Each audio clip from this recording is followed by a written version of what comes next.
ఇంకొక 3 నెలల్లోనే నాకు తెలిసినంత వరకు కూడా మున్సిపల్ ఎన్నికలు కావచ్చు, స్థానిక సంస్థల ఎన్నికలకు సంబంధించినటువంటి జరిగే అవకాశం ఉంది. మీరు కాన్ఫిడెంట్‌గా చెప్తున్నారు. 100% స్ట్రైక్ రేటు ఆత్మకూరు నియోజకవర్గంలో మేము చూపిస్తామని చెప్పేసి. ఎందుకంటే ఆ కాన్ఫిడెన్స్ ఎట్టొచ్చిందంటే మనం చేసిన వర్క్ మీద వచ్చింది.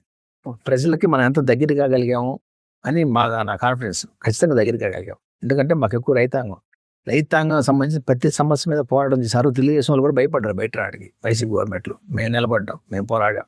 మా పోరాటాన్ని అందరూ గుర్తించారు, ప్రజలు గుర్తించారు. కాబట్టి ఖచ్చితంగా మాకు కూటమి ప్రభుత్వంలో మా అధిష్టానం పై చర్చించుకొని మాకు ఎన్ని సీట్లు అయితే అటు మున్సిపాలిటీ కావచ్చు, సర్పంచ్లు కావచ్చు, లేకపోతే ఎంపీటీసీలు కావచ్చు, జెడ్పీటీసీలు కావచ్చు, మాకు ఎన్ని కేటాయిస్తే ప్రతి దాంట్లో కూడా మేము 100% స్ట్రైక్ రేట్తో మేము విజయం సాధిస్తామని చెప్పి పరిపూర్ణమైన నమ్మకంతో నేను గంటా బజాయి చెప్పగలుగుతాను. ఎందుకంటే నేను చేసిన వర్క్ మీద, జనసేన పార్టీ మీద, ప్రజలకు ఉన్న నమ్మకం మీద నాకు అంత విశ్వాసం.